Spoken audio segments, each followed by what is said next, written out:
Hey, here we are, ComplexCon 2024, WWE, Netflix.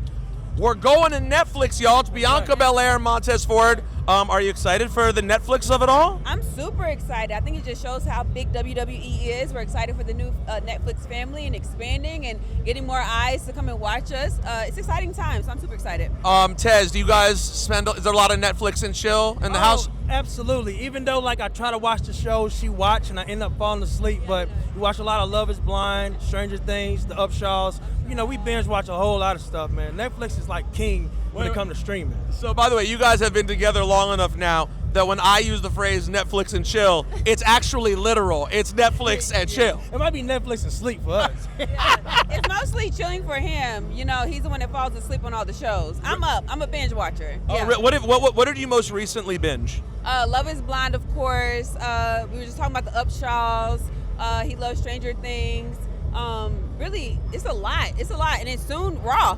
So isn't it crazy though? It is kind of cool when you think about how much Netflix has been in our life. Yeah. That when you pop it on, and it's gonna be your faces right there on the screen. It's kind of crazy. Netflix is family. Right? You got the dog, got the family, the wife, the husband, the kids, and Netflix. It's all part of it. But no Netflix and chilling when Raw comes on. No. Better be watching.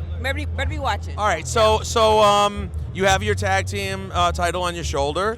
You're a tag team champion. Yeah. When was the last time we spoke? I don't know, 2 days ago. We talk every 3 days. I think the last one was in Berlin. I think was the last time we talked, and then before that at Fanatics Fest. But now you've been a tag team superstar for a long time. Yeah.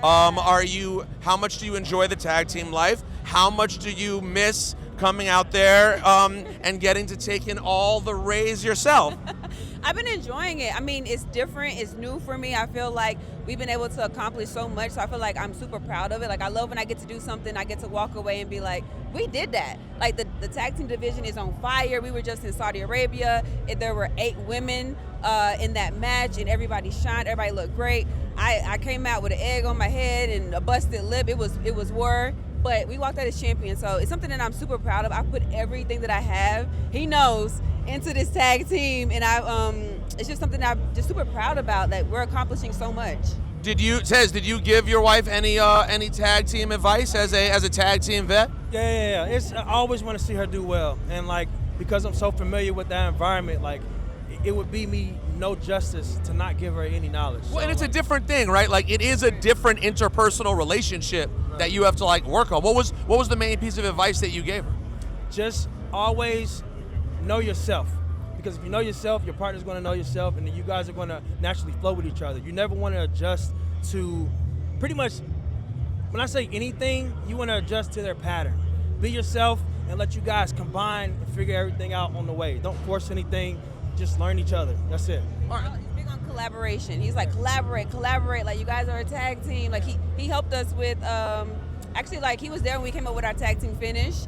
He's helped us with a lot of different moves, our dynamic. I look to them so much. I think that they're one of the most underrated tag teams. They're one of the tag teams that have been together the longest. I've seen when him and Dawkins came together all the way until now when they've been champions. So I really look to them a lot for advice. Let's talk about what's going on. The real story of the day the real story of the day is the gold teeth in your mouth. Bianca walked up, shining.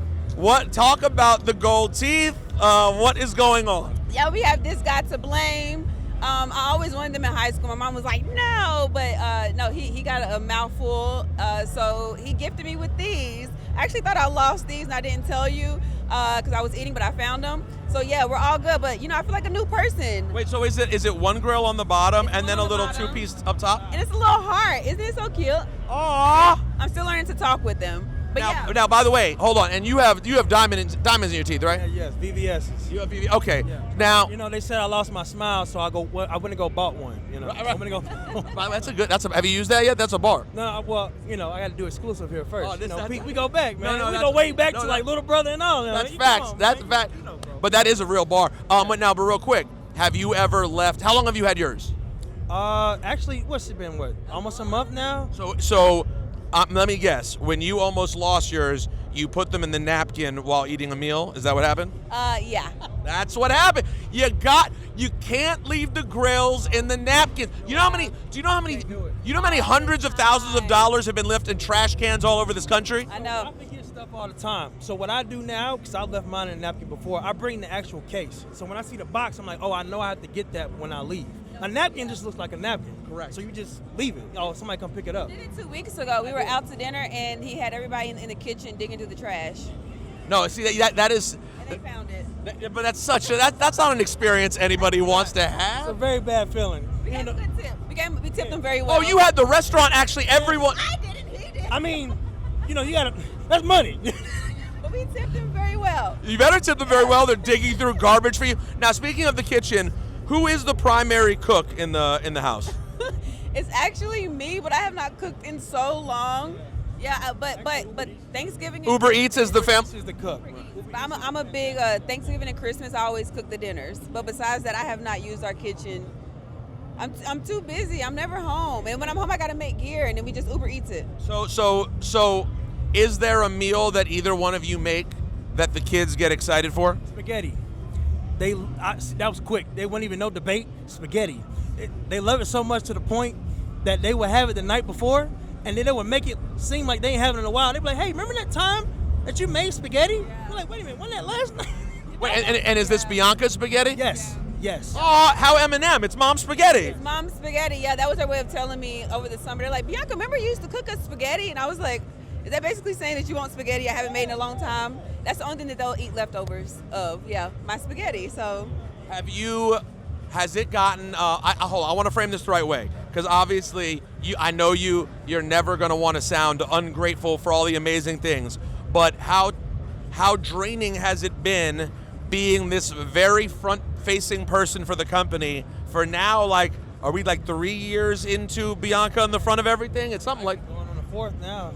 On the fourth, fourth or fifth, fourth. Yeah, you think I've been here way longer, but I haven't. It's crazy. I know you're relatively new, and yet almost the whole time you've been doing this. And now, like, here we are, Raw on Netflix, January 6th. It's another huge deal, and you are right in front right again. So, is it taking a toll on you physically? Are you still feeling energized and ready to go? I think things like this, like when it's new things that come about, it re-energizes you. Like, I'm super excited about it being on Netflix. So I'm like, let's go, let's do it. I'm a workaholic, so I love to work. He tells me all the time, you just like to be tired. So I'm still going. Of course it gets hard. Like, I get burnt out. I'm making gear and I'm on the road. I'm doing appearances and I'm wrestling. But I just know that I have a blessed life. Luckily, I get to have this guy with me, so it makes it a lot easier. But I'm a workaholic. Well, he's so sexy. To have a man that's sexy with you all the time. So sexy. I mean, it makes things easier when you have some eye candy like that. But no, you are you're always thinking about work. Are you hoping to have a WarGames match at Survivor Series? Yes. I've been a part of every WarGames that we've had ever since on the main roster. I was a part of the very first one. I was a part of the very first one in NXT. So I'm hoping to. Liv and Raquel, they've been coming at us, and then you had Tiffany and Nia come out, and then Naomi had our backs. So I'm like, okay, y'all want to do this? Y'all got a team? We got a team. Do you enjoy the match? I do. It's super exciting. It's one of my favorite matches that I've ever actually done in NXT. It's a lot of moving parts, but you get to use weapons, and it's wild and it's crazy. I do. Does it have have you been in a WarGames match, Montez? You haven't? All right, I don't want you to feel not yet a WarGames match. All right. So Not expertise in there. Tag team, you can ask. no, you've done every sort of tag team match ask there is. her. So because it is a weird match in the sense that it's one of the only matches you can have, or maybe the only one, where the beginning of the match it's guaranteed that it's not going to end. Yeah. So it builds in a weird way. It does. Do you feel that in the crowd? Because like that's my one complaint. Chambers Chambers too. Because you got to keep waiting in the chamber too. Those are the two matches where you're waiting. Can you feel that energy in the crowd? I feel like the crowd is just excited. Like I've done WarGames where I was the very first person out, and I've been in there the whole time. That's when it's going to be a long night because it can't. There's nothing's going to end until everybody gets in. So you're kind of just trying to weaken your opponent. You're trying to fight for your life. I think the crowd is just excited for it. But once everybody is in and those doors close, that's when you feel the crowd start rumbling. You're like, it's about to get real now. Right, because now there's the threat of a pinfall. Yeah. All right, so Elimination Chamber is going to be here before we know it, You have experience there, my friend. Does the floor of the chamber suck as much as people say that it does? Oh, absolutely. It's iron, it's steel. There's so many tons of steel. You know, it takes so many of these trucks to transport it across the country. It's very dangerous. It's not forgiving at all. And like when you hear yourself in the elimination chamber, also you get excited about the opportunity, but you also know it's gonna take a couple of like days, months, maybe even years off your career. Is it the most painful match that you've been a part of? Yes. Because you gotta think too, like with that, TLC matches, ladder matches, like it's all steel. And steel it ain't no give or bounce in steel. Steel is like, you going on this. Do you get nerves still if you know there's a table spot in a match? Yes. Do you get nervous about the table, or are you always confident that like you'll go through it won't be a problem? I feel confident I go through it. I feel like I get enough height on the frog splash that gravity just says 2. You know what I'm saying? And you also know you're going to land on someone else in all likelihood, and they're going to go through it first. Right. So that's the cushion at the end. So I don't worry about too much, but I feel like with enough depth and velocity, it's going to happen. But it is some nervousness there, because you never know. Some of that wood, pause, is a little, Hey, you never know them. You know, so. Whoa, I didn't know you were going to go all the way there. Oh wait, this used to be a question I ask all the time, and I am curious about it for both of you. What is like is there one standard thing that you do all the time? Like it may happen in matches all the time, but you always think that it kind of sucks? That I do?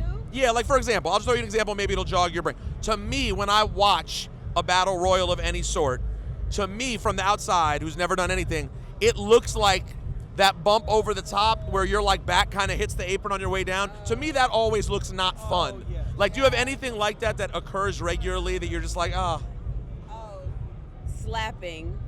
I hate slapping and I hate getting slapped. Wait, why do you hate the slapping part?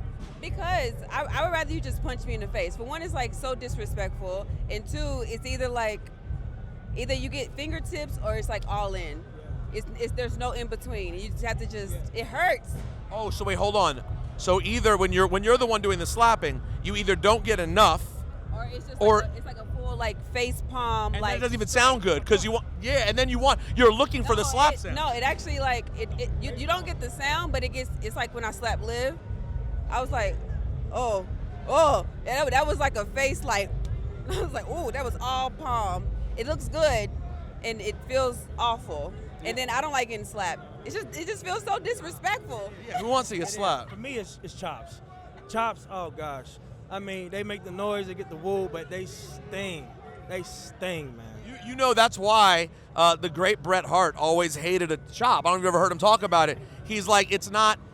Bret's argument was, and of course it's Bret, so he was always probably taking a little shot at Ric Flair too. But Bret was always of the mindset of like, the point of the magic of wrestling is not to just get up and really slap the hell out of someone in the chest. Because like there's no way to have that not hurt. It just hurts bad. It stings, and it feel like you got like fire, Vaseline, peroxide, alcohol all in your chest at the same time. And I haven't caught one from Gunther yet, and I don't plan to. No, that one looks so awful. All right, last question for you guys. We're heading to Netflix. January 6th is going to be amazing.